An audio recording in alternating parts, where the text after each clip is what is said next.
Oke, halo, assalamualaikum warahmatullahi wabarakatuh. Oke teman-teman, di video kali ini saya ada servisan power monoblock tipenya kubik seperti ini teman-teman.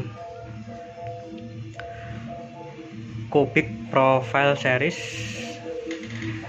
PR 4.50 4 channel car amplifier atau power mobil ya teman-teman. Dan kerusakannya sendiri ini saya nggak tahu ya. Untuk kerusakannya pokoknya disuruh ngecek apa yang rusak, nanti disuruh ganti biar supaya ini hidup lagi teman-teman. Jadi seperti itu.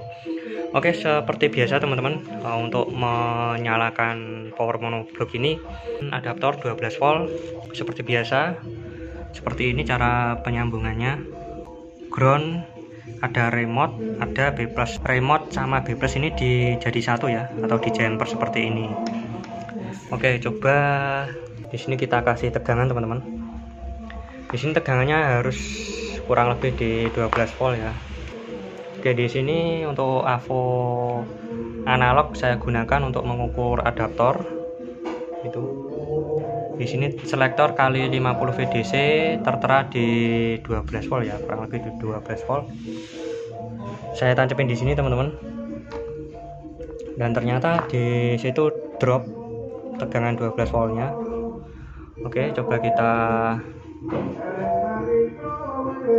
lihat dulu untuk AVO analognya. Nah, ini ketika saya konekkan dengan B+ pada power monoblock, tegangan drop. Oke, nah kalau saya ini kali 10 VDC biar jelas ya teman-teman. Nah, jadi drop tegangannya ketika dikonekkan ke B+, drop. Nah, bisa jadi di sini DC-DC inverternya rusak ya teman-teman, DC converter atau inverter. Oke, kita lanjut pengecekan, kita bongkar semuanya teman-teman. Nah, seperti ini untuk tampak bagian belakang pada power monoblock kubik. Bongkar dulu teman-teman.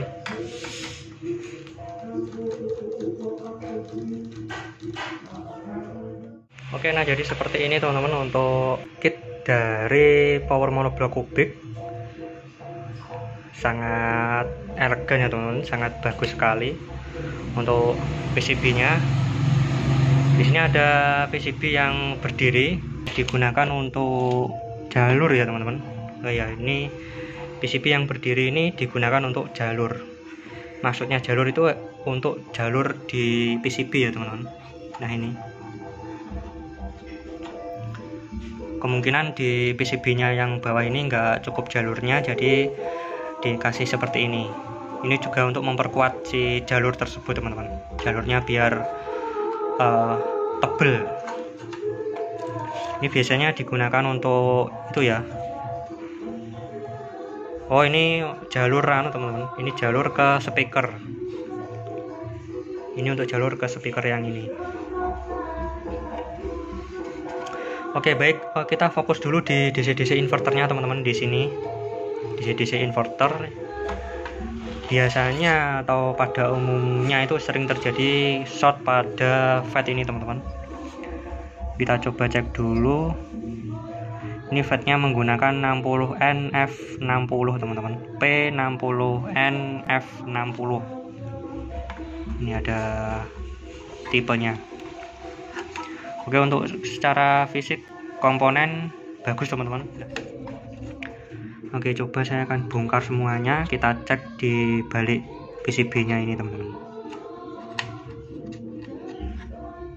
Di sini setelah saya lepas semuanya untuk pangkon pada ini transistor FET, itu ternyata pecah teman-teman, transistor FET-nya.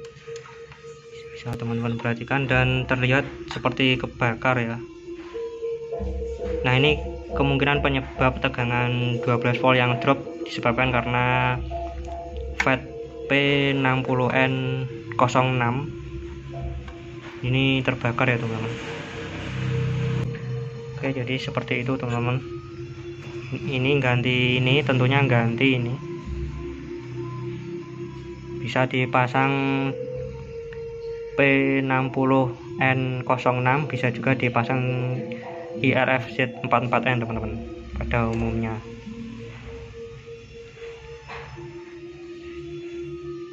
Oke.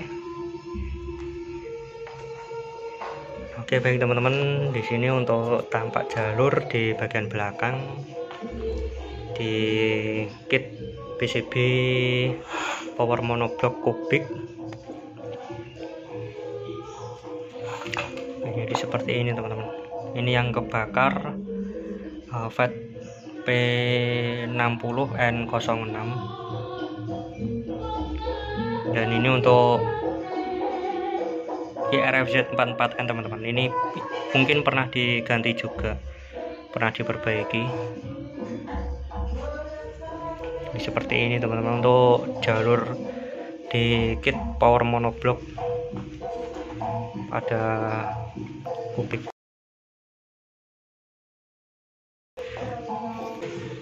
Oke, jadi langkah perbaikan saya ganti dulu untuk FET-nya ini teman-teman. Jadi saya normalkan dulu di DC-DC inverternya ya.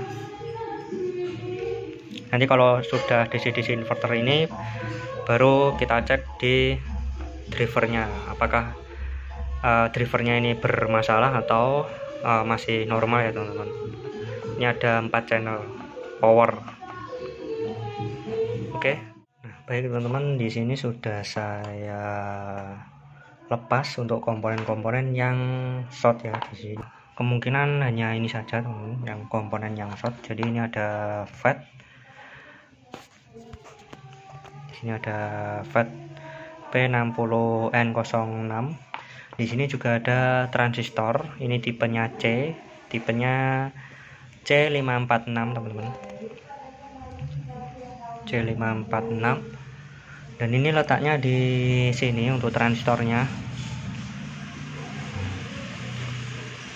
Ini dan untuk FET-nya di sini teman-teman. Nah, untuk transistor ini untuk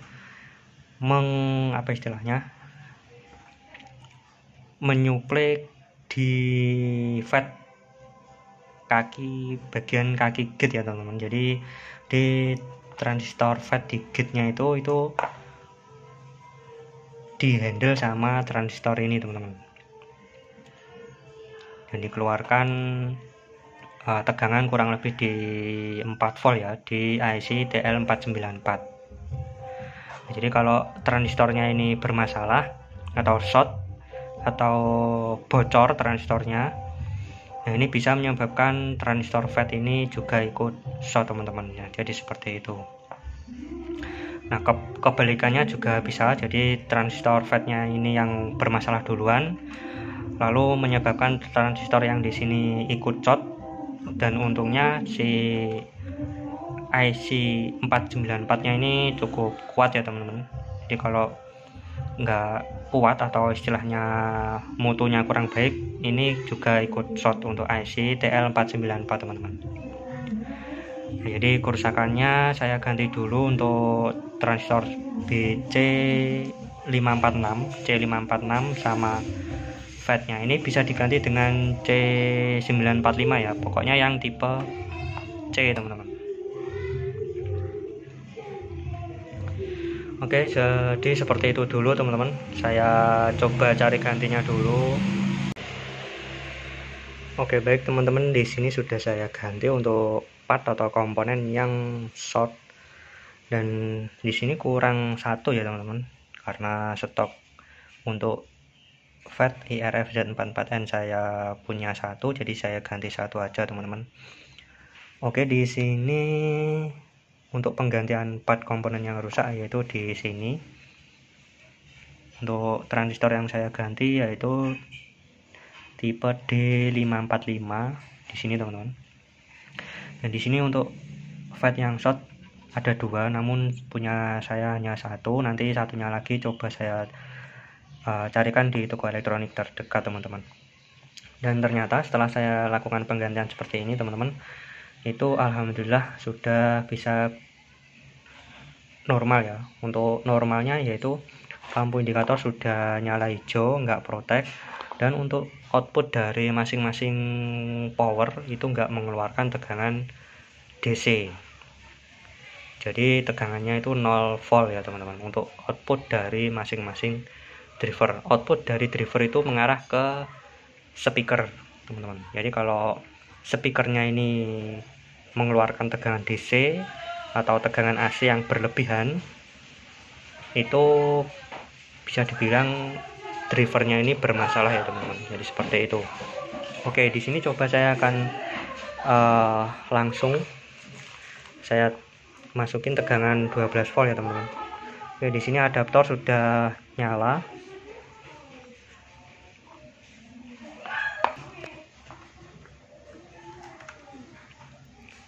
Untuk lampu saya matikan.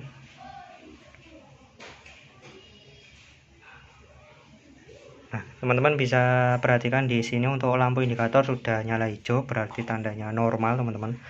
Dan untuk tegangan di inputnya kita cek dulu. Selektor kali 50 kelihatan di 12 volt DC teman-teman untuk inputnya. Dan ini teman-teman perlu ketahui untuk jenis inverter DC-DC seperti ini tegangan yang di sini. Nah, ini mengarah ke tegangan kaki gate pada FET ya, IRFZ 44N teman-teman. Nah, di sini. Ini di kaki IC TL494 di sini. Ini kurang lebih di 4 volt ya, teman-teman. Nah, ini kurang lebih 4 volt. Kita naik lagi di sini, hanya 2 ya yang dicek, teman-teman. Nah, ini kurang lebih di 4 volt, teman-teman. Oke, jadi di sini sudah normal untuk DC-DC inverternya. Kita coba cek untuk tegangan pada driver power, teman-teman. Untuk pengecekan tegangan driver power kita cukup di sini aja, di kolektor atau di body transfer final. Ini kurang lebih tegangan di 20 VDC ya teman-teman, 25 VDC atau 20 VDC. Untuk negatifnya kita bisa pindah seperti ini kalau menggunakan AVO analog, teman-teman. Harus imbang ya. Nah, ini untuk tegangan negatifnya di sini. Nah, di sini sudah imbang ya, kurang lebih di 20 volt DC CT ya teman-teman. Nah, untuk cara pengecekan output pada masing-masing driver power kita cukup pakai menggunakan AVO analog aja teman-teman, kali 10 VDC. Nah, kita untuk capit main dari AVO kita kasih ke ground. Untuk capit merah kita kasih ke masing-masing terminal speaker, teman-teman. Di sini nggak ada tegangan sama sekali. Yang di sini juga nggak ada tegangan sama sekali. Di sini. Dan yang terakhir di sini, teman-teman. Nah, ini nggak ada tegangan sama sekali ya. Jadi di sini untuk output dari masing-masing power atau driver power ini kemungkinan normal, sudah normal teman-teman. Nah, ini untuk tegangannya sudah masuk. Jadi seperti itu teman-teman. Nah, ini untuk perbaikan kali ini saya akhiri sampai di sini ya teman-teman. Jadi penyebab inverter DC-DC inverter ini short disebabkan karena FET P60N06 ini pecah teman-teman, short.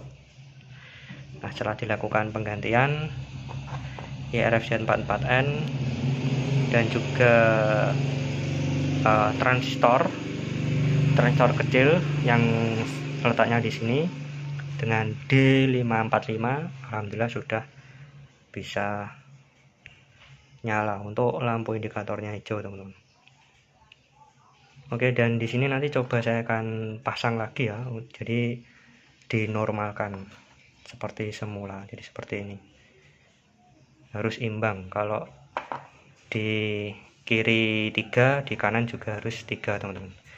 Oke, jadi seperti itu teman-teman untuk perbaikan power monoblock kali ini.